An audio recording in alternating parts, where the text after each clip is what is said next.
I told him I was tired, just that. And somehow, I ended up apologizing for everything. Before we begin, please like, subscribe, and tell us where you're watching from. Let's all be internet friends. The low hum of the refrigerator filled the kitchen, a steady, indifferent pulse against the quiet accumulation of the day. My shoulders felt like dead weights, pulling me down, the muscles strung tight, a constant, dull thrumming beneath my skin. I leaned against the doorframe, watching the last streaks of orange bleed from the sky through the small window above the sink. The dishes were still in the drainer, water spotting the clean porcelain. He stood by the counter, scrolling through his phone, the blue light a cold glow on his face. He hadn't looked up in minutes, just the rhythmic click of his thumb against the screen. I shifted my weight from one foot to the other, the floorboards creaking a soft protest beneath the old linoleum. The air in the room felt heavy, thick with unspoken hours, the drag of meetings, the endless chatter of voices that weren't mine pressing in. A sound, low and involuntary, worked its way up my throat. A sigh, half-caught, escaping like a whisper. He didn't miss it. His thumb stilled. Slowly, deliberately, his head tilted. Not towards me, not a direct glance, but a slight, almost imperceptible rotation of his head. Eyes still fixed on the screen. A lazy, dismissive swivel of his pupils towards the ceiling. The movement was small, compact, but it landed like a physical blow. The soft exhale caught in my chest. A silent, grinding friction. The weight in my shoulders intensified, a new, sharper ache settling in, a direct consequence of that single, dismissive gesture. The silence, already deep, stretched. It felt less like an absence of sound and more like a presence, something solid and unyielding, pressing down. My gaze fixed on the subtle tension in his neck, the way his jawline hardened just a fraction. He hadn't spoken, hadn't even truly looked, but the message was clear. It was a language without words, a subtle shift in the air, a quick tightening of my own stomach muscles. The light outside faded further, the last of the day's warmth draining from the room, leaving only the stark illumination of the overhead kitchen light, casting long, sharp shadows that swallowed the corners of the room. I felt the familiar urge to fill the space, to smooth the rough edges of that small, silent judgment. My fingers twitched, a nervous habit, at the hem of my worn t-shirt. The quiet hum of the refrigerator seemed to grow louder, amplifying the unspoken. The moment expanding, stretching out between us, thin and taut like an old guitar string. I could feel the space around me contracting, the walls seeming to lean in, the air suddenly too close, too heavy to breathe. It wasn't a fight starting, not in the way fights usually did, with raised voices or sharp words. This was something quieter, more insidious. It was the weight, just the weight. He finally looked up, his phone lowering slowly, almost reluctantly, as if the screen held something more compelling than the air between us. His eyes, usually a warm hazel, were now flat, devoid of their usual spark. The shift was subtle, a tightening around the corners of his mouth, a slight downward pull that hadn't been there a moment ago. His jaw, already strong, seemed to harden, the muscle flexing just beneath the skin, a small, involuntary twitch that spoke volumes. It wasn't anger, not yet, but something colder, more rigid. Offense.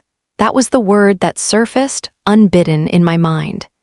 He was offended by my exhaustion, by the mere suggestion of my fatigue, as if my weariness was a personal slight against him, a deliberate act of defiance. His posture, previously relaxed, almost slumped against the counter, straightened. His shoulders squared, his back stiffened, and he stood taller, a subtle but undeniable assertion of presence, a silent challenge. It was a posture of defense, of accusation, even though no words had been exchanged. The air grew colder, the warmth that had lingered from the fading light completely gone. I felt a prickle of unease, a familiar tightening in my own chest. This wasn't new. This dance, this silent escalation, had played out countless times before, each instance etching itself deeper into the fabric of our shared space. My gaze dropped from his face to his hands, now resting on the countertop, fingers splayed, knuckles white. They weren't clenched, not aggressively, but there was a tension there, a readiness, as if he were bracing himself for an impact or preparing to deliver one. The silence stretched, filled only by the persistent hum of the refrigerator and the faint, distant sounds of the city outside. Each tick of the kitchen clock seemed amplified, marking the seconds, drawing out the discomfort. I wanted to break it, to offer an explanation, a softening word, anything to diffuse the sudden, palpable tension that had materialized from nothing. But the words caught in my throat, trapped by the sudden chill in the room, by the unyielding set of his jaw. It was a familiar trap, this impulse to mend, to smooth over the rough edges, to make everything okay, even when the source of the disquiet wasn't mine. My eyes darted to the framed photo on the fridge again, the one from our trip to the coast, where the sun had been warm on our faces and our laughter had been genuine, unburdened. The smiles in the picture seemed to mock the current stillness, the strained atmosphere that had settled between us like a shroud. He cleared his throat, a small, dry sound that grated in the quiet. His eyes, still cool, finally met mine. There was no warmth there, no flicker of concern, only a flat, assessing gaze. It was the look he reserved for things that annoyed him, things that needed to be managed, to be put back in their place. It was a look that stripped away my personhood, reducing me to a problem, an inconvenience. My own shoulders tensed, a mirroring of his rigid posture, a defensive reflex. The exhaustion that had prompted my initial sigh now felt amplified, not just physical, but a profound weariness of spirit, a fatigue that seeped into my bones. The silence continued, a heavy blanket smothering any chance of a genuine connection, a simple acknowledgement of my state. It was a silence that spoke volumes, a silent accusation hanging in the air. He didn't need to speak. His face, his posture, the very air around him had already delivered the message. My weariness was a burden, an offense, a flaw that needed correction. And in that moment, the weight of it all, the cumulative weight of every similar unspoken judgment, pressed down on me, heavy and suffocating. The kitchen, usually a place of comfort, now felt like a cage, the walls closing in, the air growing thin. I felt a profound sense of isolation, standing there, exposed under his unyielding gaze, his silent judgment. The silence finally broke, not with a question, but with a statement delivered flat and even, his voice devoid of any real curiosity. "You always have something to complain about." His words landed with a soft thud, settling into the quiet like dust. His gaze, still fixed on me, carried no warmth, only a steady, unwavering assessment. He shifted his weight, a subtle movement, but it made him seem larger, more imposing in the small kitchen space. My breath caught a sharp, involuntary intake of air. Complain. The word echoed, hollow and disorienting, against the hum of the refrigerator. It wasn't what I had felt, not what I had intended with that quiet, weary sigh.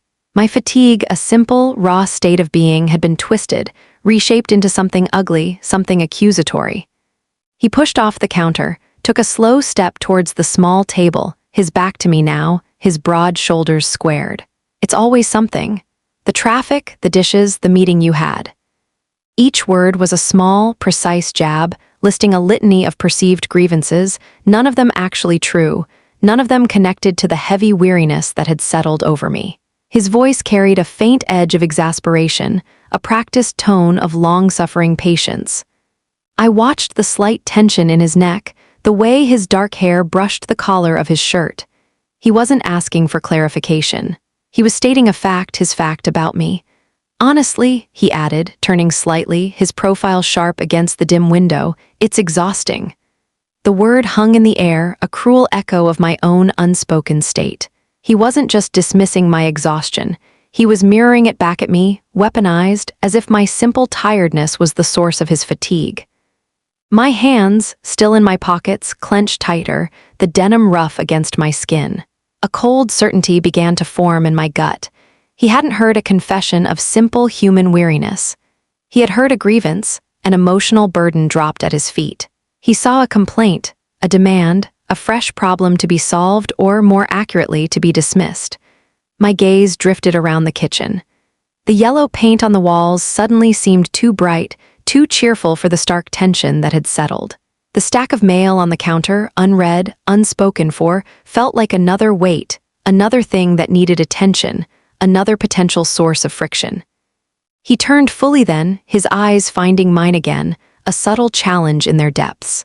His arms crossed over his chest, a barrier, a signal that he was closed off, ready for a confrontation that only existed in his perception.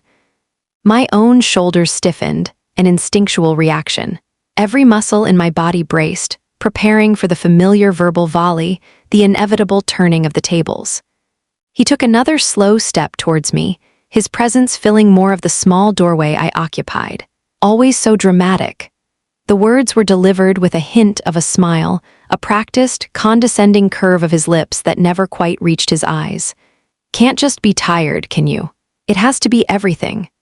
The casualness of his tone was a weapon designed to diminish, to make my quiet, unvoiced feeling seem theatrical, an overreaction. A flush crept up my neck, a hot, angry pulse, but it was quickly doused by the cold, heavy realization. He didn't see me. He saw a caricature, a prepackaged version of a woman he had decided was dramatic. He had built a narrative around me, and every innocent remark, every natural feeling, was being force-fit into that pre-existing mold. The air felt thin, difficult to draw into my lungs. My mouth was dry. The injustice of it, the profound misinterpretation, pressed in on me, making my head feel light. It wasn't about the dishes or the traffic. It wasn't even about what I had sighed about. It was about his inability, or perhaps his refusal, to accept a raw, unadorned state of being from me. He needed it to be something else, something he could label, categorize, and ultimately dismiss. And in that moment, the weight wasn't just my exhaustion or his judgment. It was the weight of knowing that the simple truth of my feelings was irrelevant. What mattered was his interpretation, his predetermined narrative. The kitchen, once familiar, now felt alien, cold, echoing with the unspoken, the unacknowledged, and the crushing truth of what his words had revealed. The words tasted like ash in my mouth, the lingering metallic tang of his accusations clinging to the air. My spine, which had stiffened in defense, now subtly softened, a conditioned response to the familiar, rising tension. I took a slow step forward, away from the doorway's perceived safety, into the open space of the kitchen, towards the small table where he now stood, half turned away from me. My hands, still buried deep in my pockets, loosened their grip on the denim, the rough fabric a small comfort against my clammy palms. There was a desperate, ingrained urge to fix this, to smooth the rough edges, to bridge the sudden, cavernous distance between us. The air still felt thick, charged with the unspoken, but I had to try. "I didn't mean it like that," I started, my voice a little softer than I intended, almost a murmur.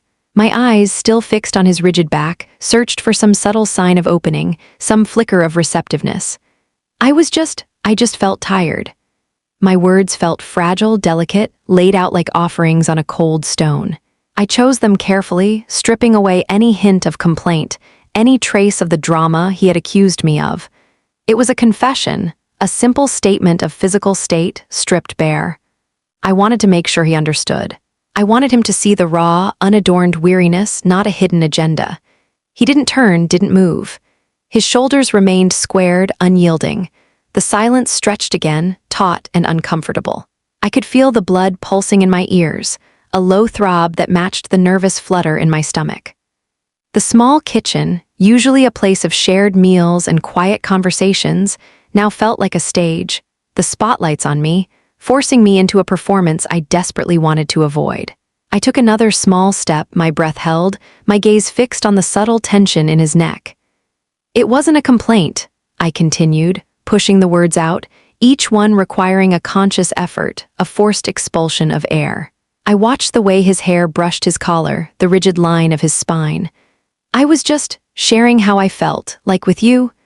The last part was barely audible, a desperate plea for understanding, for connection, for the simple act of being heard. I knew how it sounded, perhaps a little too earnest, a little too eager to appease. But the habit of de-escalation, of explaining away my own feelings to make them palatable, was deeply ingrained. It was a dance I knew by heart, every step rehearsed over years. He liked me soft, pliable. He liked me apologetic. This attempt was an offering of that softness, a quiet attempt to dissolve the tension, to re-establish the fragile peace. I shifted my weight, my gaze still locked on his back. I could feel the familiar heat rising in my cheeks, a blush of uncomfortable vulnerability. I just wanted to. He cut me off, not with a shout, not with a sudden turn, but with a sharp, dismissive wave of his hand, a quick, almost violent flick of his wrist. It was a gesture that sliced through the air, through my words, through my desperate attempt at explanation. His hand dropped back to his side, his posture still unyielding, his back still to me. "I get it," he barked, his voice flat, devoid of any genuine understanding. "You're tired. I get it." The words were clipped, dismissive, laden with a heavy, mocking tone that drained all sincerity from the simple phrase. He wasn't getting it. He was shutting it down. He was invalidating the very core of my attempted clarification. The air rushed from my lungs, leaving me breathless, empty. The unspoken words, the earnest explanation, died in my throat, choked off by the abruptness of his dismissal. My shoulders slumped, the weight returning, heavier now, a crushing disappointment. My stomach twisted, a dull ache spreading through my gut. He hadn't just cut off my sentence. He had cut off my attempt at connection, my plea for understanding, my very voice. The casual cruelty of the gesture, the swiftness of the invalidation, left me reeling, adrift in a silent, suffocating space. The small kitchen, suddenly vast and cold, seemed to swallow me whole. My eyes stung, a familiar prickle, but I fought it back, forcing my gaze to remain steady, fixed on the unyielding set of his back. The effort to appear unbothered, composed, was immense, every muscle straining, every nerve ending screaming a silent protest. The silence that followed his dismissal was a heavy blanket, smothering any remaining embers of my attempt at connection. He still hadn't turned, his back a solid, impenetrable barrier. My gaze was fixed on the subtle rise and fall of his shoulders, the only indication of his presence in the suddenly vast and cold kitchen. The air felt thick, charged with unspoken accusations, with the weight of his impatience. He had cut me off, dismissed my attempt at explanation, and now he waited. He waited for me to fold, to apologize, to perform the familiar dance of appeasement. But something shifted within me, a subtle hardening, a quiet resistance to the ingrained impulse to smooth things over. He finally turned, his eyes meeting mine, the flat, assessing gaze replaced with something colder, something more deliberate. His lips curled, not into a smile, but into a tight, controlled expression, a mask of practiced patience. "You people," he said, the words carefully measured, each syllable distinct. "You emotional types." The phrase hung in the air, a deliberate generalization, a calculated attempt to categorize and dismiss. The word people was a weapon, a way to distance himself, to place me in a box, a convenient label that absolved him of any need to understand my individual experience. It was a subtle, insidious form of control, a way to diminish my feelings, to make them seem less valid, less real. The blood rushed to my head, a hot, angry surge, but I forced myself to remain still, to meet his gaze without flinching. The sting of his words was sharp, a direct hit, but it was a familiar pain, a wound I had suffered many times before. "You always need attention," he added, the words laced with a subtle disdain, a practiced weariness. It was a familiar accusation, a recurring theme in his repertoire of dismissal. My quiet weariness, my simple expression of fatigue, had been twisted, distorted into a desperate plea for validation, a manipulative attempt to draw focus to myself. The injustice of it was a sharp, bitter taste in my mouth. He wasn't just dismissing my feelings, he was projecting his own insecurities, his own needs onto me. The kitchen seemed to shrink, the walls closing in, the air growing thin. I could feel the familiar urge to defend myself, to explain, to argue, but something held me back. The words felt pointless, futile against the wall of his preconceived notions, his ingrained need to categorize and control. My hands, still clenched in my pockets, ached with the effort of restraint. I watched his face, the carefully controlled expression, the subtle tightening around his eyes. He was waiting for a reaction, for the familiar flood of apologies, for the performance of remorse. But something had shifted. The sting of his words, the familiar weight of his judgment, didn't land with the same force. The pain was still there, the sharp, bitter taste of injustice, but it was accompanied by a new, quiet resolve. I didn't need to defend myself. I didn't need to apologize for having feelings. I didn't need to perform the familiar dance of appeasement. His words, his attempts at categorization, his need to control, were no longer my burden to bear. The silence stretched, thicker now, heavier with the unspoken, with the growing awareness of the chasm that had opened between us. He was waiting for a response, for a reaction, for the familiar pattern to play out. But for the first time, I didn't feel the need to provide it. The weight in my chest didn't dissipate, but it shifted, transformed from a feeling of shame and self-doubt into a quiet, simmering anger, a slow-burning resistance to the ingrained impulse to apologize for simply being. He took another step closer, his eyes still locked on mine, unwavering. The air in the kitchen crackled with the unspoken, with the tension of the accusation he'd just thrown. His mouth, a thin, hard line, opened just enough for the words to slip out, slow and deliberate, each one a separate, weighted stone. "Why are you like this?"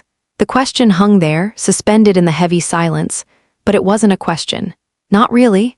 There was no flicker of genuine curiosity in his eyes, no tilt of his head indicating a search for understanding. It was a rhetorical bludgeon, a statement disguised as an inquiry, meant to box me in, to demand an explanation he had no intention of hearing. His chest expanded slightly, a small, almost imperceptible intake of breath, a signal that he was simply waiting for the inevitable, familiar response, the automatic cascade of justification or apology. But something in me had shifted. The familiar knot of anxiety in my stomach, the one that usually tightened into a frantic plea for words, for appeasement, remained. But beneath it, a quiet, stubborn stillness settled.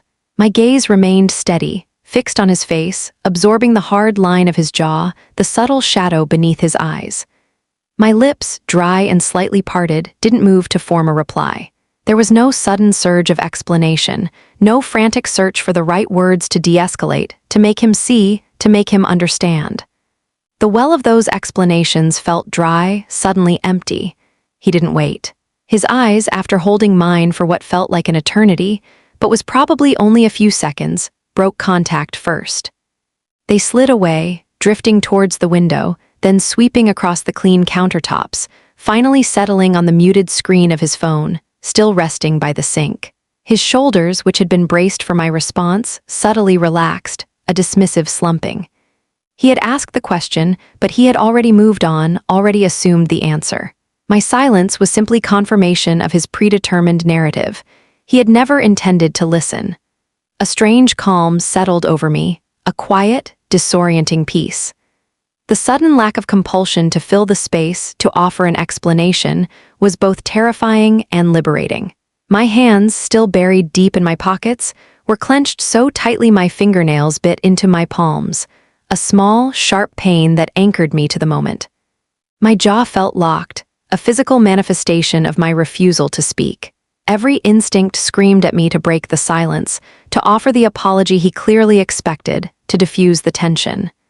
Years of conditioning, years of dancing this intricate, suffocating waltz urged me to perform, but I held fast. The air in the kitchen grew heavier, thick with his silent impatience, with the palpable weight of my non-response. He remained by the table, half turned away from me, his posture radiating a weary annoyance. The quiet stretched, longer this time, filled not with the hum of the refrigerator, but with the deafening roar of what was not being said. I watched him, every minute detail, the slight fidget of his fingers against the table's edge, the almost imperceptible tap of his foot against the linoleum. He was waiting for me to break, for me to crack, for me to provide the emotional release he expected. But I didn't.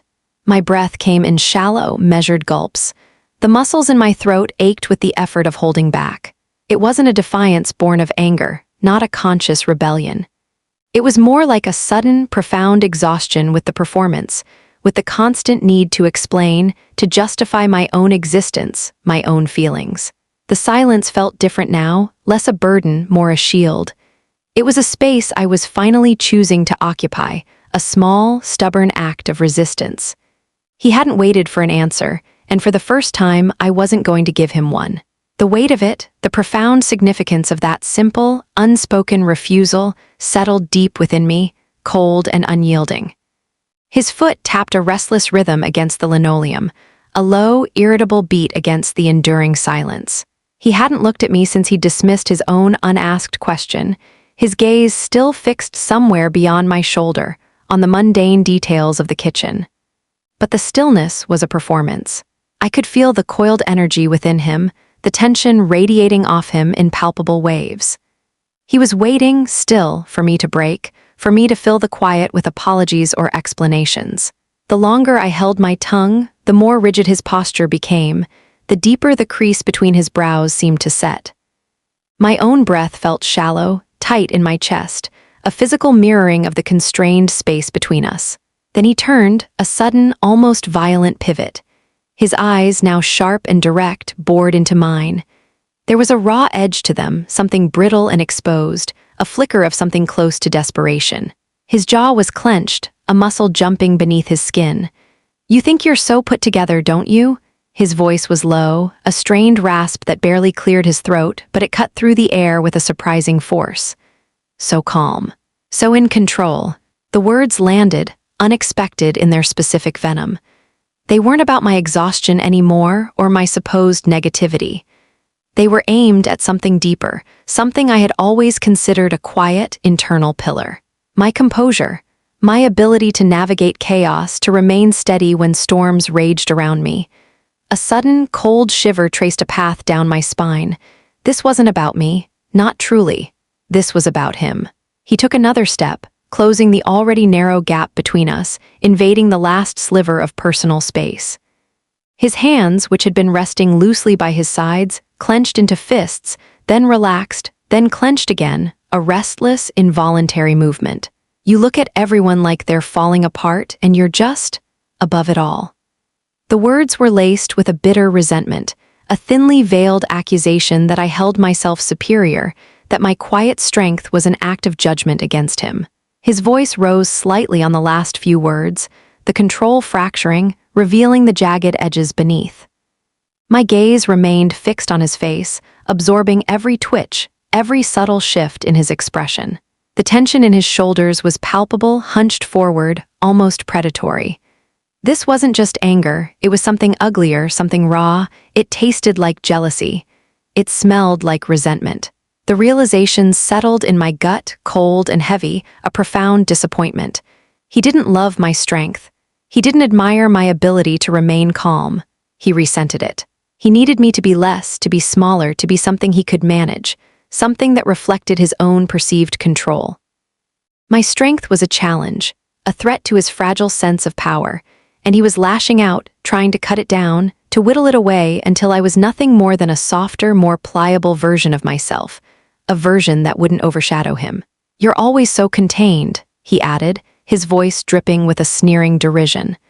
His eyes narrowed, searching mine for a crack, a sign of weakness, an indication that his words were landing as intended. "Like nothing ever truly bothers you. Like you're made of stone." The irony of it was a sharp, painful laugh caught in my throat. Made of stone. After years of bending, of contorting myself, of absorbing his frustrations, his insecurities, his endless need for validation. It was a cruel twist, a complete reversal of the truth. The kitchen lights, harsh and unforgiving, seemed to amplify every shadow, every subtle shift in the atmosphere. I could feel the pulse thrumming in my temples, a steady, insistent beat. My fingers, still hidden in my pockets, pressed hard against the rough fabric, fighting the urge to clench tighter, to lash out, to defend myself against the profound misinterpretation of my being. He was dismantling me, piece by piece, twisting my quiet fortitude into a weapon against myself and against him. And in that moment, standing there, exposed to the raw, unvarnished resentment in his eyes, I understood. He didn't want me to be strong.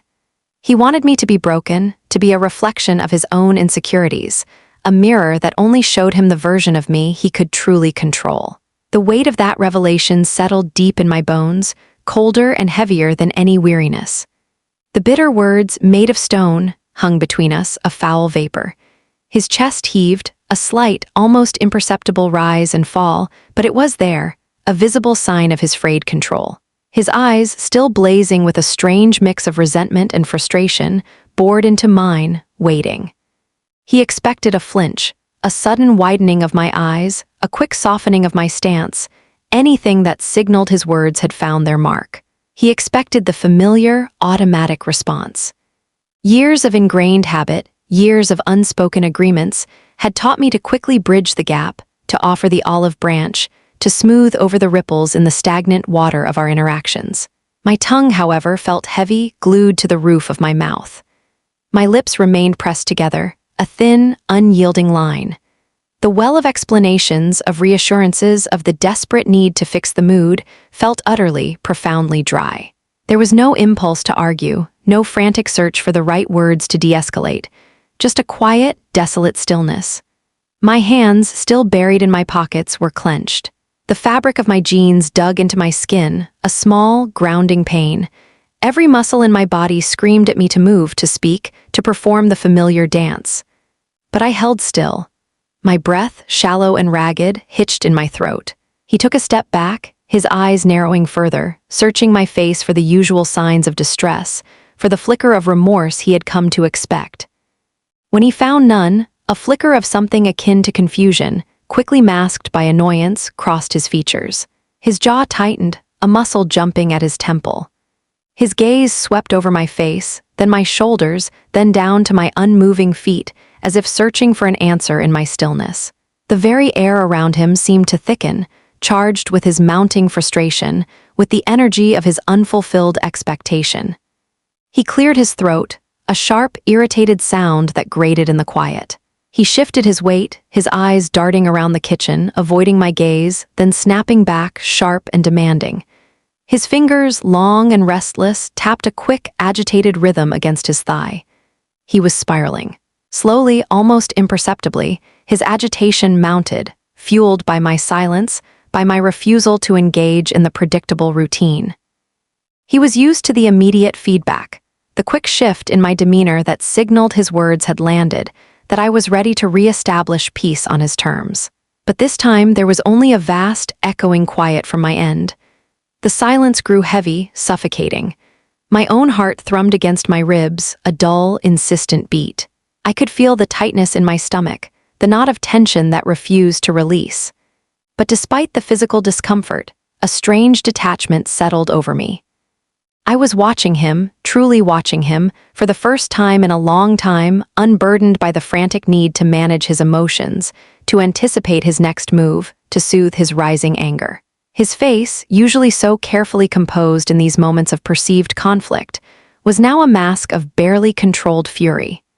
His eyes, usually so quick to convey displeasure, now held a bewildered edge, as if my stillness was an alien language he couldn't comprehend. He threw his hands up, a quick, jerky motion, then let them fall back to his sides with a defeated thud. "What?" he barked, the word clipped and sharp, loaded with impatience. "Nothing to say now?" His voice was laced with a mocking disbelief, a sneering derision. He was trying to provoke me, to shock me out of my silence, to drag me back into the familiar pattern of reaction and response. But I held fast. My gaze remained steady, fixed on his, not defiant, but simply observant, taking in every subtle shift in his features, every restless movement of his body. The weight of his frustration pressed in on me, but it was his weight, not mine. It was a pressure he was creating, a storm he was brewing, entirely in response to my lack of a familiar performance. And in that moment, watching him, truly seeing him for the first time as he wrestled with his own escalating anger, unassisted by my usual attempts to soothe, a quiet, chilling clarity settled over me. His spiral wasn't about my exhaustion. It was about his need for control, his demand for a specific emotional reaction from me, his frustration when I didn't immediately deliver. And my silence for the first time was not a surrender. It was a witness. His breath came in ragged gulps, shallow and quick, as he wrestled with the unnatural silence. The frustration in his eyes had solidified into something sharper, something almost desperate. He took another halting step, his posture still rigid, his shoulders hunched, his hands now clenching and unclenching at his sides. He was fighting against my stillness, against the absence of the reaction he expected, the familiar emotional anchor I had always provided.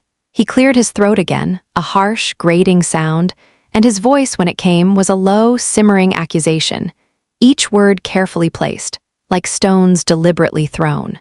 "You're so distant," he muttered, his gaze fixed on some point just beyond my shoulder, refusing to meet my eyes directly now. "Always so separate." The words felt like thin ice cracking beneath my feet. Distant, separate. My jaw tightened, a hard, aching knot, in response to the utter falsehood of it. Years of proximity, of absorbing his moods, of shrinking my own needs to accommodate his, now reduced to an accusation of aloofness. The irony was a bitter taste, a sudden, searing pain that flared beneath my ribs, spreading outward, a physical ache that tightened my chest. It felt like a band cinching around my sternum, making each breath a deliberate, painful effort. He took another step, a restless pacing now, his eyes sweeping around the kitchen, anywhere but directly on me. His hands moved, gesticulating slightly, not in anger, but in a frustrated effort to articulate something that seemed to elude him. "And so cold," he added, his voice dripping with a weary disappointment, as if my quiet was a deliberate act of cruelty. "You just shut down, you don't care." The accusation of coldness hit with a peculiar chill that had nothing to do with the temperature of the room. Cold? After all the times I had burned myself trying to keep him warm, trying to ignite some flicker of shared understanding, trying to thaw the ice that formed between us whenever his expectations weren't met. The irony tightened further, a crushing weight making my lungs feel compressed, my breath catch in a sharp, involuntary gasp. My eyes, steady and unwavering, remained fixed on him, absorbing every detail of his agitated movements, the restless shift of his weight, the subtle clenching of his jaw. My body, however, remained still, a stark contrast to his spiraling frustration. Every instinct screamed at me to defend, to explain, to offer the warmth he claimed I lacked. But the quiet strength born of my refusal to engage held me rooted to the spot. The silence from my end was no longer a void, but a barrier, a wall against his projections, a space in which his own anger was forced to echo, unheard by me. "And you're so damn proud," he continued, his voice rising, a sharp, cutting edge. He finally stopped pacing, turning to face me fully, his eyes blazing with a raw, unmasked resentment. "Too proud to admit when you're wrong." His words were a physical blow, landing directly on the truth I had so often denied to myself. My head tilted, almost imperceptibly, a small, involuntary reaction to the starkness of his statement. Proud, wrong. The words echoed, not just from his mouth, but from a deeper, more insidious place within me, a place where I had always questioned my own validity, my own right to stand firm. The irony intensified, a burning coal pressed against my skin. Too proud to admit when I was wrong? After years of apologizing for things I hadn't done, for feelings I hadn't expressed, for being the wrong kind of tired, the wrong kind of emotional, the wrong kind of me. My chest ached, a deep, bruising pain that spread from my sternum, making each beat of my heart feel heavy, labored. It wasn't just a physical sensation. It was the weight of every past apology, every forced reassurance, every moment I had bent myself into a pretzel trying to conform to his shifting, impossible demands. The sheer, breathtaking hypocrisy of his accusation was a raw, exposed nerve. He had never seen my attempts to de-escalate as humility, only as a necessary concession. My past apologies were not admissions of wrongness, but desperate attempts to preserve peace, to avoid this very storm. And now, my silence, my refusal to engage in the familiar pattern of self-deprecation and capitulation, was being labeled as pride. The kitchen, usually a place of comfort, now felt like an interrogation room, his accusations the harsh, blinding lights. I stood there, utterly exposed, yet strangely resolute in my stillness. His words were meant to break me, to force a reaction, to drag me back into the familiar cycle of self-doubt and appeasement. But the profound irony of it all, the chilling clarity of his twisted perception, held me in place. The coldness, the distance, the pride he accused me of, were not mine. They were his projections, reflections of his own inability to connect, to empathize, to see me beyond the convenient caricatures he had constructed. And for the first time, I could feel the truth of that, not as a thought, but as a visceral, painful certainty that settled deep in my bones. His face was a mask of rigid indignation, his eyes still burning with the resentment he'd unleashed. He breathed in deeply, his chest expanding, a final, dramatic intake of air before he delivered what he clearly considered the decisive blow. His gaze, piercing and unwavering, locked onto mine, and his voice, low and laced with a profound, performative weariness, cut through the heavy silence. "You're exhausting." The words landed, sharp and precise, but they struck a surface that had already been battered, worn smooth by years of similar assaults. There was no fresh wound, no sudden gasp of pain. A strange, hollow echo resonated within me, a quiet, almost imperceptible settling of something ancient and tired. Exhausting. The irony, once a searing pain, was now merely a dull throb, a quiet recognition of the twisted reality that always seemed to define our interactions. He had accused me of being distant, cold, proud, and now, finally, the ultimate dismissal. I was too much, too draining, a burden on his carefully constructed peace.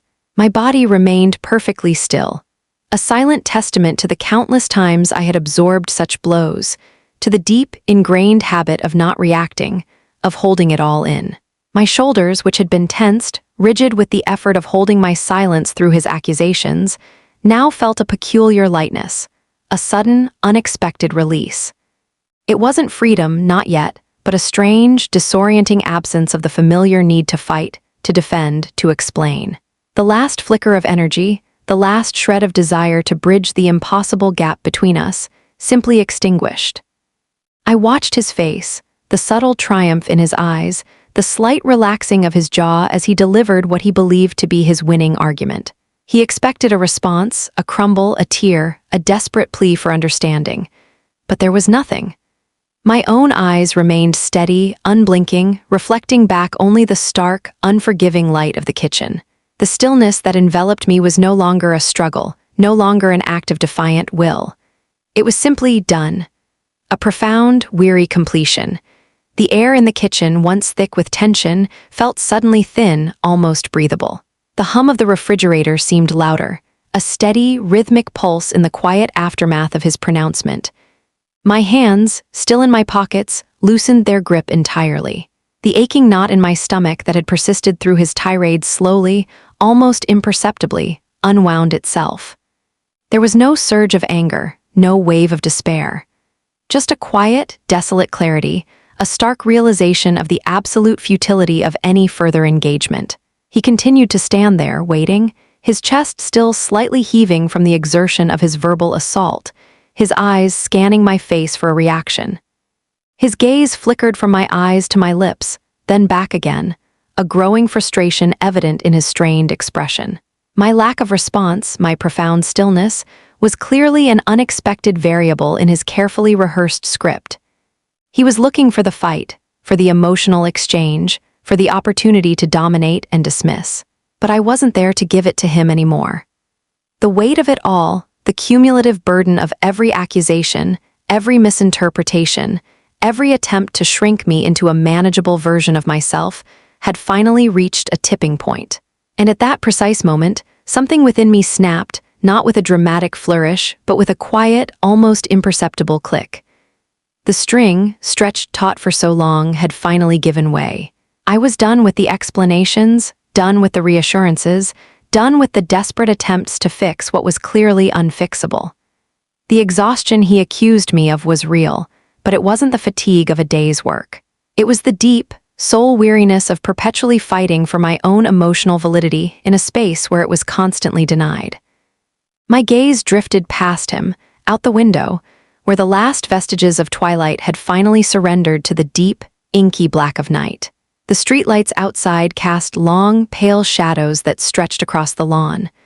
The world kept turning, indifferent to the quiet devastation unfolding in this kitchen. And in that moment, a profound and liberating truth settled within me. I was done trying to be what he wanted, done trying to appease, done apologizing for simply existing. The feeling wasn't triumph or anger or sadness, it was just done. A quiet, resolute finality. His words, "You're exhausting," still vibrated in the air, a final, definitive declaration of my perceived burden. He stood before me, chest heaving slightly, eyes narrowed, awaiting the familiar collapse. The silence stretched, long and brittle, a stage set for the expected performance. My own lungs felt empty, my diaphragm tight, as if trying to hold back a scream that never formed. My hands, still in my pockets, had released their grip, the fabric now smooth and cool against my skin. There was no surge of emotion, no welling of tears, no panicked scramble for a defense. Just the profound, quiet clarity that had settled in part 10. Done. Yet, despite that resolute stillness, a different force stirred within me, deeper than conscious thought, older than memory. It was a tremor in my muscles, a subtle tightening in my throat, a ghost of a reflex. My gaze, steady and unwavering, remained fixed on his face, observing the rigid set of his jaw, the hard line of his mouth, the impatient flicker in his eyes. He waited, a hunter watching his prey. And then it came, a sound. A single word whispered from my lips, so low it was almost lost in the refrigerator's hum. Sorry. It was a muscle memory, a deeply ingrained program firing without conscious instruction. My tongue shaped the sound, my breath pushed it out, my vocal cords vibrated, but the connection between the word and any genuine feeling was severed. It was a hollow sound, devoid of sincerity, stripped of meaning. My chest didn't ache with regret, my eyes didn't sting with unshed tears. The word floated in the space between us, a practiced, automatic offering to appease the angry man standing before me. My body knew this ritual.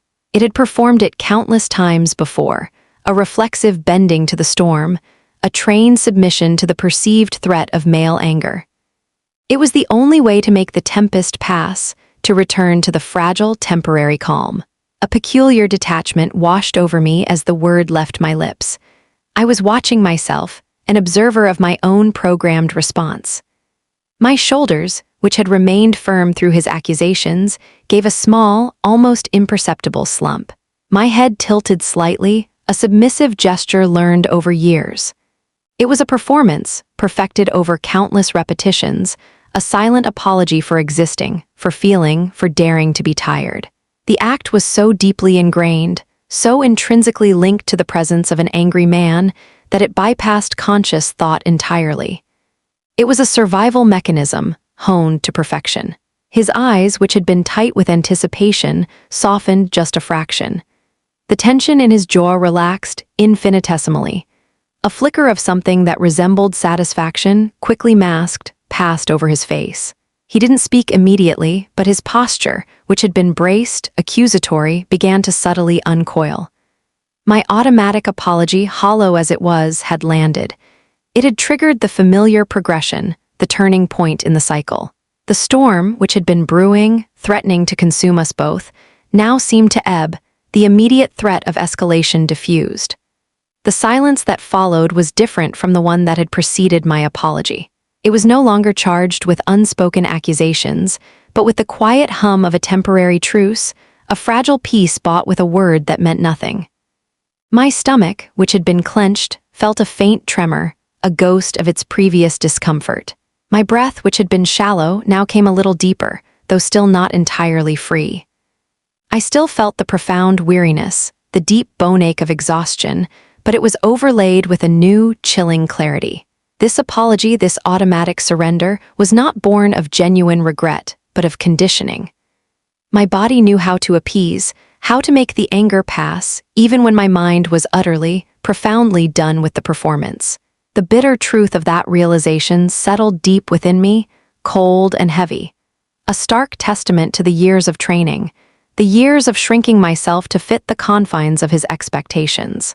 The word sorry hung in the air, a phantom limb of emotion, offered to appease, to survive, to simply make it stop. The word sorry hung in the air between us, a brittle echo of a peace offering I hadn't truly meant. His rigid posture, which had begun to soften with its utterance, now seemed to solidify again, but into a different kind of stiffness. The sharp edge of his anger had dulled, replaced by something flat, something profoundly dismissive. His eyes, no longer burning with resentment, held a cool, indifferent gaze, a look he reserved for things that were beneath his serious consideration. He inhaled slowly, a deliberate, almost theatrical gesture, As if my apology had been a minor inconvenience he was now magnanimously prepared to overlook. Then he spoke, "Okay." The single word was delivered flatly, without inflection, without a trace of warmth or genuine acceptance. It wasn't a question, nor was it truly a forgiveness. It was a pronouncement, a definitive closure, delivered with the weary patience one might offer a small child who had finally understood a simple, obvious truth. The tone scraped across my raw nerves, a subtle, chilling condescension that seeped into the quiet space around us. It wasn't just his voice. It was the way his lips barely moved, the slight tilt of his head, the lingering, patronizing gaze that rested on my face for a beat too long.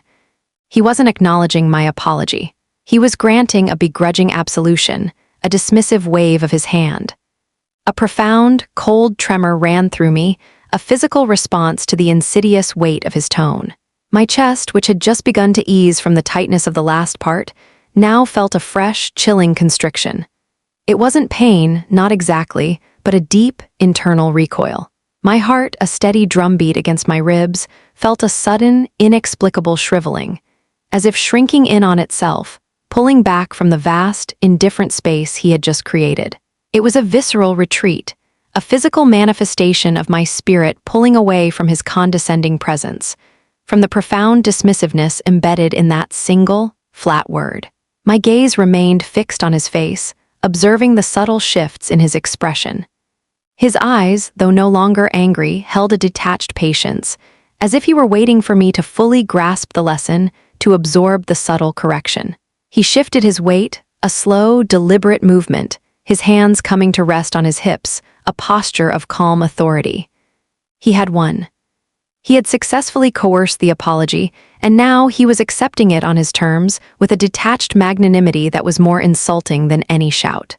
The kitchen, with its bright lights and stark shadows, seemed to amplify the chasm that had just opened between us. The air grew heavy with the weight of my unacknowledged emotions, with the unspoken truth of my hollow apology. My throat felt dry, my mouth a line of unspoken words, trapped by the chilling finality of his okay. There was no room for discussion, no space for genuine connection. He had closed the door, definitively, on any further emotional exchange. My own shoulders, which had relaxed slightly after the automatic apology, now felt a fresh tension, a subtle clenching that settled deep into my shoulder blades. It was the physical manifestation of my internal withdrawal, my heart pulling back, seeking refuge in the deep, quiet corners of my own being. My eyes swept across the room, past his figure, to the open doorway leading to the living room, to the darkened hallway beyond. A profound desire to simply disappear, to melt into the shadows, washed over me. The feeling of my heart shrinking was a real, physical sensation, a deep internal ache that resonated through my entire body. It was the pain of being seen as less, of being treated as a problem to be managed, a child to be disciplined. His okay had done more than just accept an apology. It had reduced me, diminished me, placed me firmly in a subservient role. And the deep, internal recoil was my only response, a silent, desperate act of self-preservation. The kitchen, once merely a backdrop, now felt like a battleground where a subtle, yet profound, defeat had just occurred, witnessed only by the hum of the refrigerator and the cold, unforgiving light. The night air pressed against the window panes, a silent, indifferent presence. Outside, the world had settled into the deep quiet of late hours, the distant hum of the city a muffled lullaby. Inside, the bedroom was a pool of shadows, save for the sliver of pale streetlight filtering through the blinds. The bed felt vast, cold on his side, a palpable emptiness that echoed the one now residing deep within my chest. He was asleep, his breathing deep and even from the other side of the room, a rhythmic sound that usually brought a fragile comfort, but tonight only amplified my acute solitude. My body lay still, a rigid line beneath the heavy duvet, but my mind was a frantic projector, replaying the kitchen scene, every word, every gesture, every silent accusation. The images flickered, sharp and vivid behind my eyelids. The cold glow of his phone on his face, the casual, dismissive roll of his eyes, the subtle clenching of his jaw. I felt the phantom sting of his words. "You always have something to complain about, you emotional types." You think you're so put together." Each phrase reverberated, no longer just words, but resonant echoes of a truth I had always skirted, always softened, always explained away. I saw his quick, slicing wave of the hand, cutting off my futile attempt to clarify, felt again the sudden rush of air from my lungs, the abrupt, suffocating silence of being unheard. His "Why are you like this?" played back, not as a genuine question, but as the accusation it truly was, demanding an answer he never intended to receive. I saw his face contort with a mix of resentment and jealousy as he muttered, "Made of stone." The phrase, so absurd in its stark contrast to my constant emotional labor, now revealed itself as a desperate projection, a mirror held up not to me, but to his own insecurities. The irony of being called cold, distant, and too proud to admit I was wrong after years of over-apologizing and over-explaining. Pressed in, no longer an ache, but a chilling clarity. My chest, even now in the dark quiet of the room, felt a phantom tightening, a lingering physical memory of that sharp, unbearable irony. And then, his final jab, "You're exhausting." The words echoed in the silence of the bedroom, stripped of their power now, sounding hollow, brittle. I saw his expectant face, waiting for the crack, for the tears, for the familiar apology. And I saw myself, standing still, offering the word, "Sorry," a whispered reflex, devoid of genuine feeling, a mere physiological response to male anger.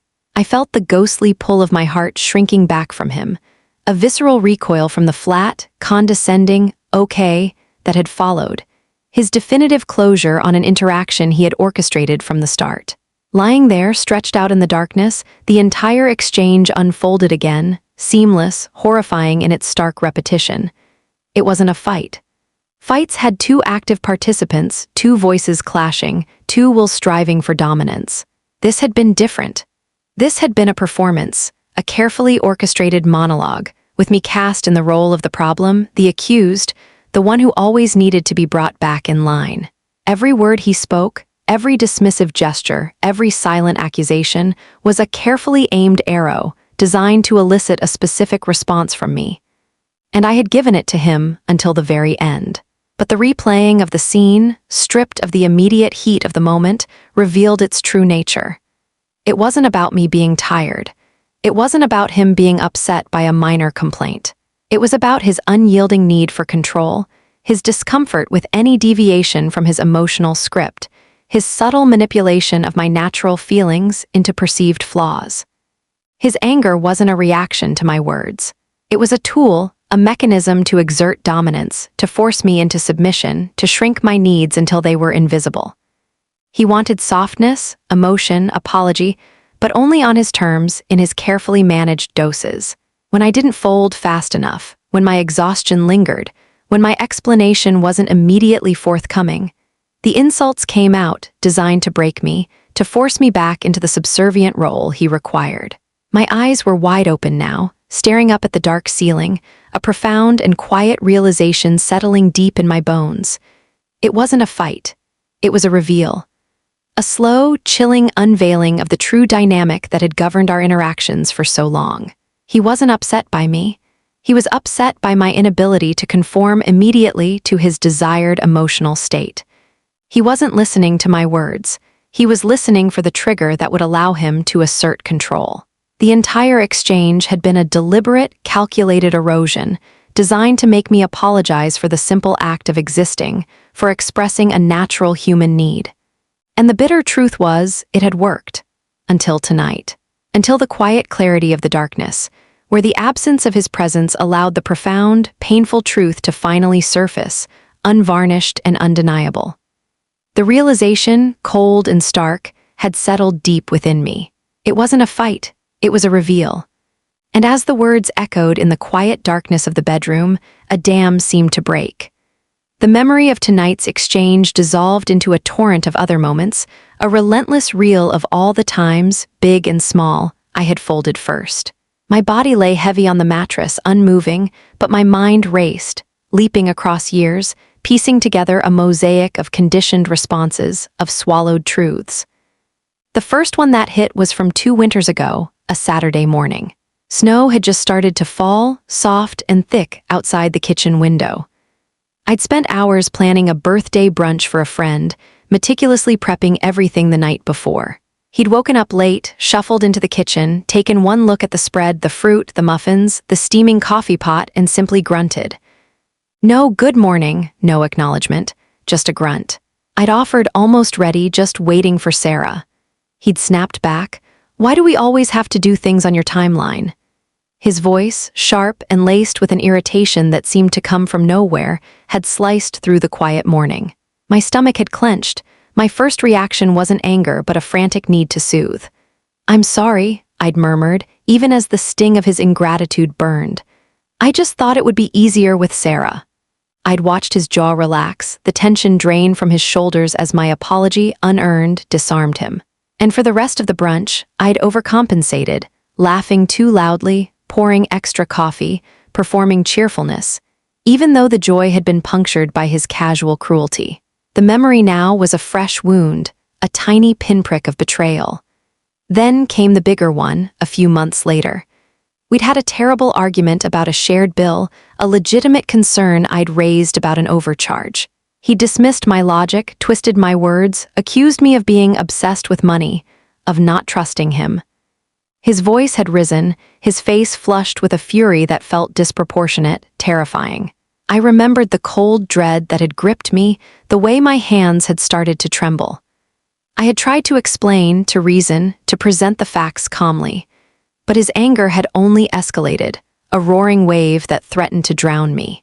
And then, in a moment of sheer emotional exhaustion, I'd crumbled. "I'm sorry," I'd choked out, the words thick with tears. "I'm sorry, I didn't mean to upset you. You're right." I'd watched his rage recede, like a tide pulling back from the shore, leaving behind a vast, desolate expanse. He'd patted my arm, a dismissive gesture, and the subject had been closed. My logic had been ignored, my feelings invalidated, and I had apologized for the very act of having a valid concern. The shame of that memory, even now, brought a hot flush to my face in the dark. I saw the time I'd been genuinely upset, my voice trembling, because he'd forgotten something deeply important to me, a promise he'd casually broken. His response wasn't remorse, but defensiveness, quickly turning to anger. "Why are you always so dramatic?" he'd barked, his face incredulous.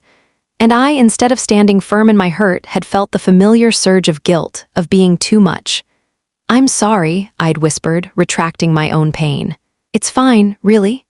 I'd watched him nod, satisfied, the crisis averted by my surrender. 1,000 tiny instances flashed by, a relentless montage. The time I'd apologized for being sick on his important day, for my quiet mood after a bad work call, for expressing a preference for a different restaurant, for being too tired to stay out late, for needing quiet instead of noise. Each apology a small chipping away at my own boundaries, my own validity. Each one, a tacit agreement that my feelings, my needs, were inconvenient, problematic, and ultimately, something I needed to ask forgiveness for. Even when I was the one hurt, the one feeling dismissed, the one unheard, the first word out of my mouth, more often than not, had been sorry. The pattern was so clear now, so undeniable, lit by the harsh light of tonight's revelation. He didn't want an equal, he wanted an echo. He didn't want a partner with needs, he wanted a reflection of his own desires, a recipient for his moods, a canvas for his projections. And I, in my desperate need for peace, for connection, had played my part perfectly, folding first, apologizing for existence, becoming a master of self-erasure.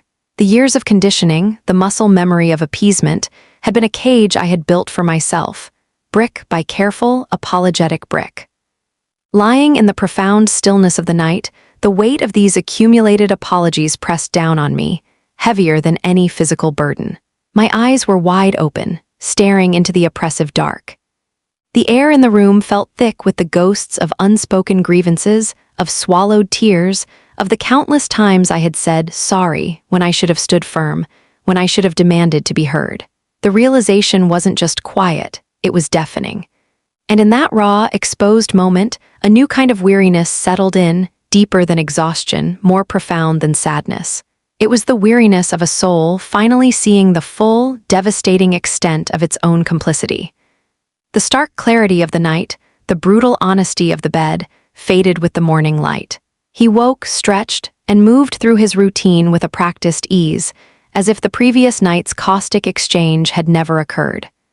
The air in the apartment still held a residue of that oppressive stillness, but for him, it seemed to have dissipated with the dawn. My own movements felt heavy, each limb burdened by the weight of my overnight revelations. The urge to escape, to breathe air that wasn't thick with unspoken accusations, became a dull ache beneath my ribs. Later that afternoon, I found myself sitting across from Sarah at our usual coffee shop. The clatter of ceramic mugs, the low murmur of conversations, the faint scent of roasted beans, it all felt foreign, distant, a world away from the suffocating intimacy of my apartment. Sarah, with her kind eyes and easy smile, seemed a beacon of normalcy. We talked about work, about her new yoga class, about the ridiculous price of rent, the surface-level chatter that usually filled our weekly catch-ups. But beneath it, a desperate need for release, for confession, coiled tight in my stomach. My hands clutched the warm ceramic of my mug, the heat a small, grounding comfort. My gaze kept darting to her face, then away, then back again. My throat felt dry, a familiar tightness settling in. How to begin? How to articulate the insidious erosion, the quiet violence of a dynamic that, for so long, I had accepted as just us. I swallowed hard, the coffee a bitter liquid sliding down. "Something's been off," I started, the words stumbling out, hesitant and raw. My voice was lower than usual, almost a whisper, lost easily amidst the cafe's ambient noise. Sarah leaned forward, her eyes softening, her usual easy smile fading into an expression of patient attention. She didn't interrupt. She didn't offer advice. She just listened, her gaze steady, unwavering, a silent invitation to continue.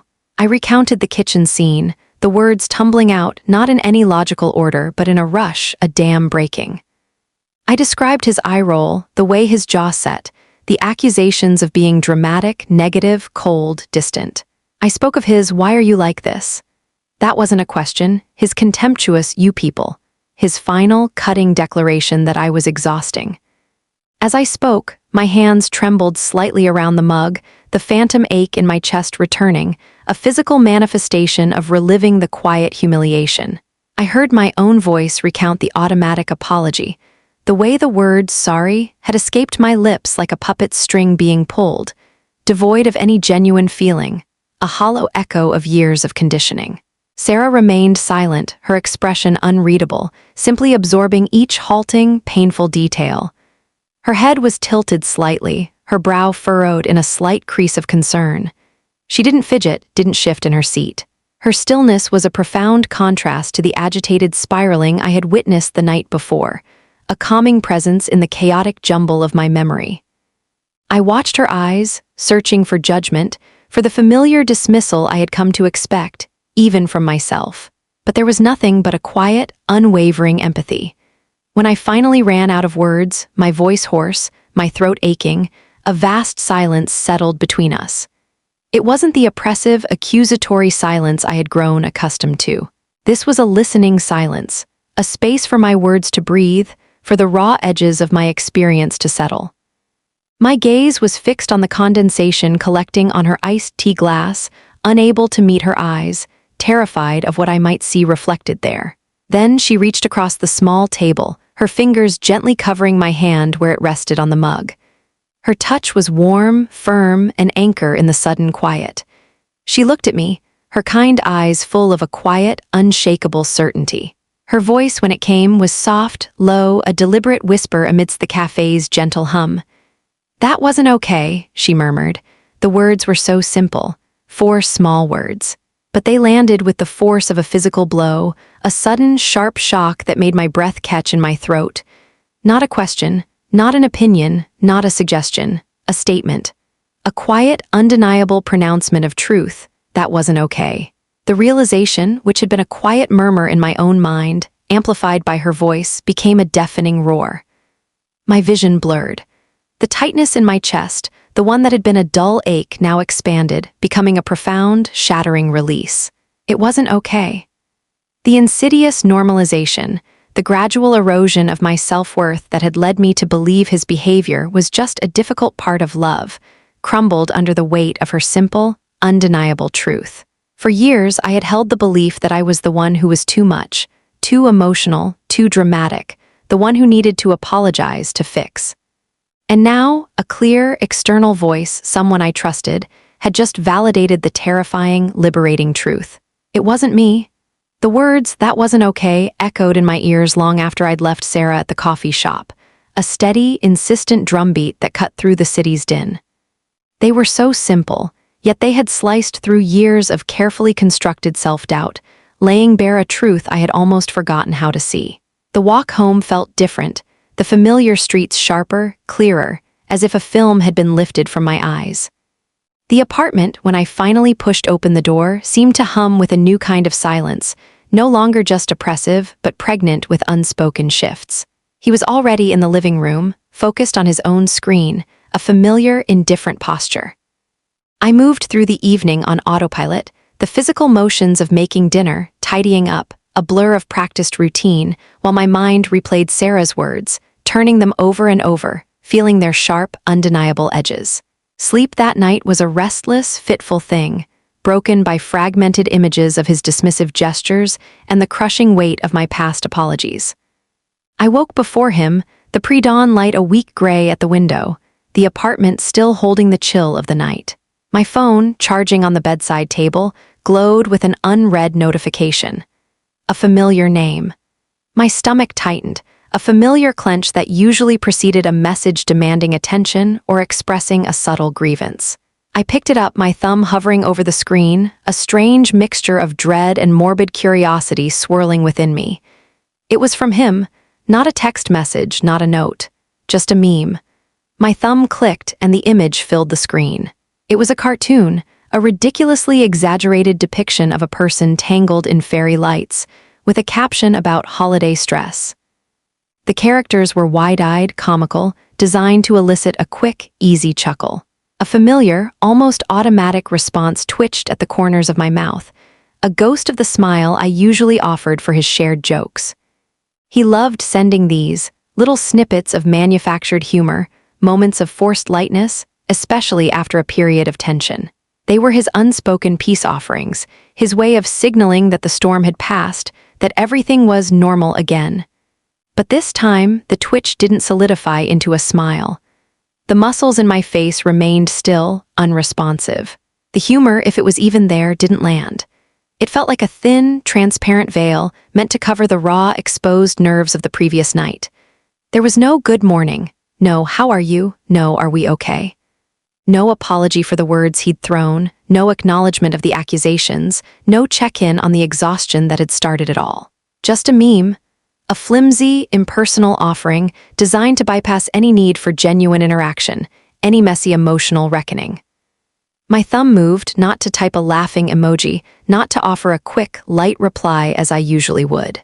It moved to minimize the screen, to return to the lock screen, leaving the meme hanging there, unacknowledged.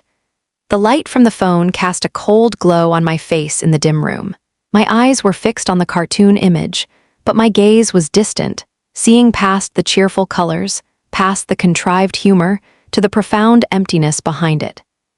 It was a stark reminder of his consistent avoidance of real connection, his refusal to engage with anything that threatened his carefully curated comfort. A chill settled over me, not from the room's temperature, but from the stark, unsettling clarity of the moment. He genuinely believed this was sufficient. He believed this meme, this insubstantial flicker of manufactured lightness, was enough to erase the sharp words, the quiet humiliations, the deep, abiding insult of the previous night. He hadn't processed it. He hadn't considered it. It simply hadn't registered as a significant event, a rupture, a moment that required introspection or genuine repair. My profound weariness, my deep-seated sense of being done, was met with a cartoon. My heart, which had shrunk from his condescending okay, now felt a profound, chilling detachment. The familiar pull to respond, to engage in the charade of normalcy, was absent. It wasn't a defiance, not an act of rebellion. It was simply an inability. The part of me that used to perform that lightness, that used to laugh on cue, that used to smooth over the rough edges of his emotional neglect, was simply not there anymore. It had receded, leaving behind a quiet, resolute emptiness. The meme, meant to be a bridge, was instead a stark monument to the vast, unbridgeable chasm that had opened between us. The phone lay on the bedside table, its screen dark, the meme unacknowledged. The minutes bled into hours, the quiet of the morning giving way to the faint sounds of his movements in the apartment. My body felt heavy, still rooted to the bed, but my mind was clearer, sharper than it had been in years. There was no frantic urge to reach for the device, no nervous tremor of a finger hovering over the keyboard. The old, familiar compulsion to respond, to smooth over the perceived awkwardness, to bridge the unspoken gap, simply wasn't there. It had evaporated, leaving behind a stark, cool emptiness. It wasn't revenge. There was no conscious thought of making him feel what I had felt, no calculated delay designed to punish or provoke. The absence of a reply wasn't an act of malice. It was simply a consequence, a natural extension of the profound clarity that had settled within me. Sarah's words, "That wasn't okay," had cracked open a window, and the chilling truth revealed by the meme, his utter detachment, his expectation of effortless emotional repair, had flooded the room with light. The need to perform closeness, the ingrained habit of instant reassurance, had simply withered away, leaving behind a raw, liberating sense of liberation. He left for work eventually, the sound of the door clicking shut echoing through the quiet apartment. Even then, the phone remained untouched. The silence after his departure was different from the strained quiet of the previous night. It was vast, open, no longer suffocating, but expansive. I got up, moved through my own morning rituals with a deliberate slowness, each action unburdened by the familiar anxious buzz of an unreplied message. I made coffee, the rich aroma filling the kitchen, a comforting scent that didn't feel tainted by past tensions. I walked to the window, watching the street below, the ordinary rhythm of people going about their day. My gaze settled on the distant trees, their leaves rustling in a gentle breeze, a quiet, unburdened sway. Hours passed. The sun climbed higher, casting rectangles of bright light across the living room floor. The phone sat where I had left it, a silent, inanimate object. No new notifications appeared. He hadn't sent another text. He hadn't called. The absence of his immediate follow-up was its own kind of message, a confirmation of his expectation. He sent the meme. He expected a laugh, a quick return to normalcy, and when it didn't come immediately, he simply moved on, perhaps assuming I was busy or simply hadn't seen it yet. The idea that my non-response might be deliberate, might be a signal, seemed beyond his comprehension. And that realization, stark and unforgiving, only deepened the quiet certainty that had taken root within me. The old me, the one trained to appease, would have been frantic by now. The anxiety would have gnawed, the fear of his displeasure would have mounted. I would have concocted a casual excuse, a light-hearted apology for the delay, anything to bridge the perceived gap, to smooth the invisible wrinkle. But that familiar anxious flutter was absent. My stomach remained calm, my breath steady. The compulsion to fix, to manage, to perform the role of the always available, always reassuring partner had simply vanished. It was a profound internal quiet, a stillness that had nothing to do with external circumstances and everything to do with a deep internal shift. My gaze returned to the phone, lying dormant. It wasn't about him, not anymore. It was about me. It was about reclaiming the space, the silence, the autonomy that had been eroded by years of automatic responses, of immediate emotional labor. The clarity wasn't a sudden flash. It was a slow, persistent dawn, illuminating every corner of our dynamic, exposing the manipulative undercurrents that I had instinctively navigated for so long. I didn't need to perform closeness, because there was no genuine closeness to perform. There was only his expectation of my predictable emotional output, and my quiet, resolute refusal to provide it anymore. The simple act of not replying, of letting the silence stretch, felt less like inaction and more like a profound, defiant act of reclaiming my own self. The hours passed, each one adding another layer of concrete to the foundation of my newfound resolve. The phone vibrated, a sudden, intrusive buzz against the quiet of the late afternoon. It lay on the coffee table, abandoned since morning, its dark screen now alight with his name. A flicker of something, a ghost of old anxiety, pricked at my skin, but it was quickly doused by the profound stillness that had settled within me. This wasn't the frantic, desperate scramble of before. This was a different kind of moment. A test. My hand reached for the phone, slow and deliberate. The cool plastic felt solid, grounding. I watched his name pulse on the screen for another beat, then slid my finger across to answer. I raised it to my ear, the distant drone of a car passing outside the window suddenly fading, replaced by the faint static of the connection. "Hey!" His voice came through the line, a little too casual, a practiced lightness that didn't quite reach his tone. There was an underlying edge to it, a brittle impatience I recognized immediately. He didn't ask how I was, didn't mention the unreturned meme. He just started, as he always did, with what was on his mind, what he perceived as the issue. "Just calling to check in," he murmured, the words feeling forced, a flimsy cover for the true intent. A beat of silence stretched longer than a natural pause, filled only by the faint hum of the phone line. He was waiting for me to fill the gap, to offer the apology, to ask what was wrong. My lips remained pressed together. My breath came slow and even. The clarity from the morning was a steady hum beneath my skin, a quiet resolve that held me still. Then he spoke again, his voice losing its veneer of casualness, a sharp edge creeping in. "I don't know," he continued, the words measured, each one a subtle accusation. I haven't liked your energy lately." The phrase landed, familiar and precise in its passive aggression.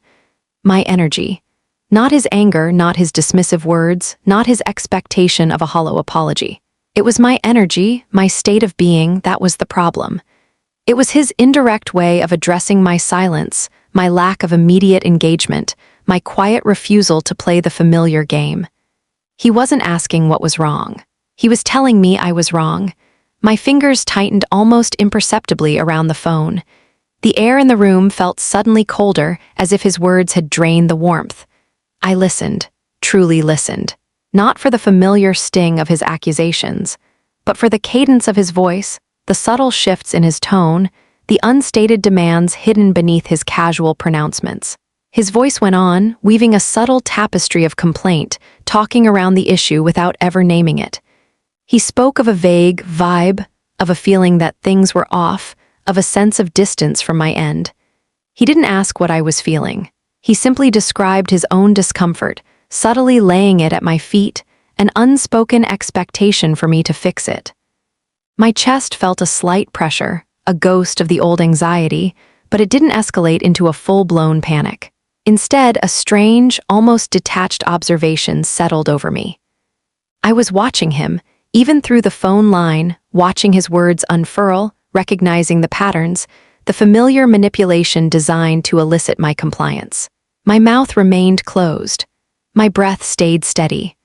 The long hours of silence, the quiet clarity, had built a new kind of fortress around me, one that didn't crumble under the weight of his indirect demands. He paused again, the silence stretching, a pregnant pause that demanded a response, a confession, an admission of guilt. This was the moment, the testing ground. He expected me to jump, to apologize, to soothe his discomfort with my mere existence. My gaze drifted to the window, to the pale light of the setting sun. I took a slow, deliberate breath, feeling the air fill my lungs, steady and unhurried. The words that came to mind were not reactive, not defensive. They were carefully chosen, sifted through the filter of my newfound clarity, weighed for their truth, for their impact, for their refusal to engage in the old dance. I finally spoke, my voice low, calm, a stark contrast to the agitation in his. "I understand you feel that way," I offered, each word distinct, separated by a deliberate pause. I heard my own voice, steady and level, utterly devoid of the usual eagerness to appease. There was no apology for my energy, no promise to change, no desperate attempt to bridge the gap he perceived. Just a simple, almost clinical acknowledgement of his feeling, without accepting responsibility for it. I could almost hear the surprise in his pause on the other end of the line, the subtle shift in his breathing. The quiet choice of those words, the careful refusal to self-incriminate, felt like a small, profound act of rebellion. The line hummed with a tension that was almost audible, a stark contrast to the quiet calm that had settled over me. His silence on the other end felt thick, heavy with unspoken questions, with the shock of my unexpected response. He had expected a defense, a softened word, a familiar apology. Instead, he got a simple acknowledgement of his feeling, devoid of any self-incrimination. The pause stretched, a deliberate, powerful space. My own breathing remained slow, even a quiet rhythm against the steady beat of my heart. My grip on the phone was firm, not tight, but resolute. Then he spoke, his voice laced with a subtle confusion, a hint of the frustration that always simmered just beneath his surface. "What do you mean, you understand how I feel?" he asked, the words clipped. "Are you saying you're just going to keep having this energy?" The veiled accusation was clear. He wasn't asking for clarification. He was demanding conformity. He wanted a promise that I would revert, that the brief deviation from my usual performance was just that, a temporary lapse. I took a slow, deliberate breath, feeling the cool air fill my lungs. My gaze drifted to the window, watching the last sliver of sun dip below the horizon, painting the sky in muted purples and grays. This wasn't for him, not truly. This was for me. A declaration, a carving out of a new space within myself. The words I chose were carefully measured, each one a brick in the foundation of my newfound resolve. "What I mean," I replied, my voice steady, clear, stripped of any tremor of fear or appeasement, "is that I don't need to fill every silence." I paused, letting the words hang in the air, letting them land. The old me would have rushed to explain, to soften the blow, to add disclaimers. But that impulse was gone, replaced by a quiet, unyielding certainty. "I used to think," I continued, feeling the profound weight of the confession, the quiet power in speaking a truth I had long suppressed, that if I wasn't talking, if I wasn't reassuring, if I wasn't explaining myself, that I was somehow wrong. There was a sharp intake of breath on his end, a sudden, almost startled sound. He hadn't expected this. He hadn't expected the quiet assertion, the calm dismantling of the dynamic. He was accustomed to my compliance, to my frantic efforts to manage his moods, to my fear of his displeasure. My words now were in alien language, spoken without apology, without demand, simply as a statement of newfound truth. "But being quiet," I continued, my voice gaining a subtle strength, a quiet resonance that filled the space around me, "isn't the same as being wrong." I watched my reflection in the dark glass of the window, seeing my own steady gaze, the calm set of my jaw. There was no defiance in my posture, no anger in my eyes, just a profound, liberating clarity. It's not about being distant or cold or proud. Each of his past accusations, now stripped of their power, floated through my mind like dust motes in sunlight. It's just being quiet. The silence on the line was different now. It wasn't accusatory from his end, but bewildered, almost stunned. He was processing this unexpected shift, this profound refusal to engage on his terms. He tried to interrupt, a frustrated sound escaping his throat, but I held the line, holding the space for my words, for my own truth. "I'm not afraid of silence anymore," I stated, the words a quiet declaration, a self-contained truth that needed no external validation. The weight of that pronouncement, the profound realization embedded within it, pressed down on me, a deep, settling sensation in my bones. The fear, the gnawing anxiety that had always driven my need to fill the void, to explain, to apologize, had finally dissipated. It was a profound liberation. His voice, when it came again, was tight, strained, laced with a barely controlled frustration. "What is that supposed to mean?" he demanded, the question sharp, devoid of genuine inquiry. "Are you saying you're just going to shut down on me now?" He was trying to reframe it, to twist my newfound clarity into a new accusation, a new flaw. But the old trick held no power anymore.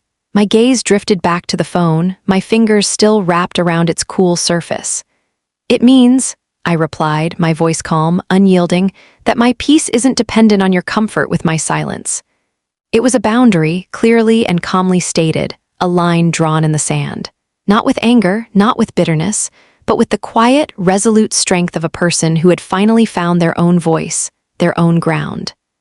The phone line hummed, carrying the weight of my words, carrying the profound truth of a paradigm irrevocably shifted. The hum of the phone line stretched, thick with his silence, his disbelief, his mounting frustration. My words, my peace isn't dependent on your comfort with my silence, hung in the air like a final, unyielding statement.